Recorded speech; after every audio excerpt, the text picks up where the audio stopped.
Dans cette vidéo, nous allons voir quelles sont les meilleures huiles à consommer. Bonjour, c'est Jérémy. Si tu veux construire une alimentation santé bien-être adaptée à tes goûts alimentaires, bienvenue, c'est ici que ça se passe. Pour ne rien rater des prochaines vidéos, clique sur le bouton d'abonnement et la cloche de notification. Avant de lister les huiles intéressantes, il faut se dire qu'il n'y a pas de meilleure huile par rapport à une autre. Il y a juste un meilleur équilibre. Concrètement, comment ça se passe? On va dire qu'il y a 4 grandes familles. Tout d'abord, les oméga 9 qui vont représenter environ la moitié de nos apports en matière grasse. Ensuite, les oméga 3 et les oméga 6 qui ensemble représentent 25%.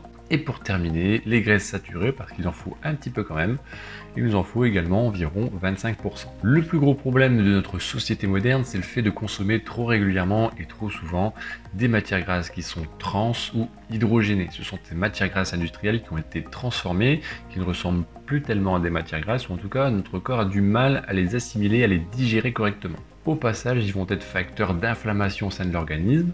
Donc la première action que tu peux mener, c'est le fait d'arrêter justement au maximum tous ces aliments qui contiennent des huiles transformées et qui ne sont pas naturelles. Ce sont des matières grasses de mauvaise qualité qui sont inutiles pour notre santé.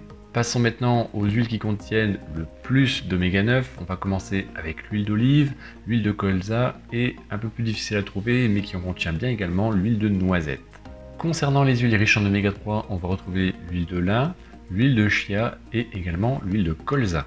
Pour les oméga 6, c'est l'huile de tournesol et l'huile de pépins de raisin que l'on trouve plutôt facilement par chez nous. Il ne faut pas abuser de ces huiles, surtout si tu consommes des plats transformés de temps en temps.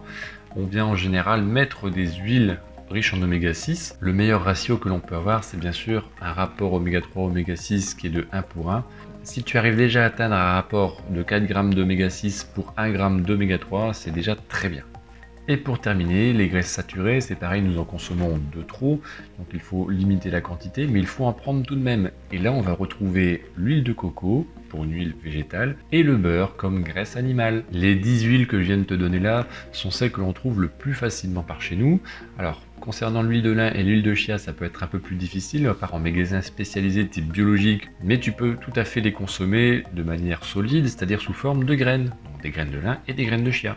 Après, si tu peux consommer ces aliments de qualité biologique, c'est encore mieux, ça t'évitera de consommer les mauvais traitements qui ont pu être réservés avant leur transformation. Voilà concernant les 10 meilleures huiles alimentaires que tu peux consommer facilement par chez nous.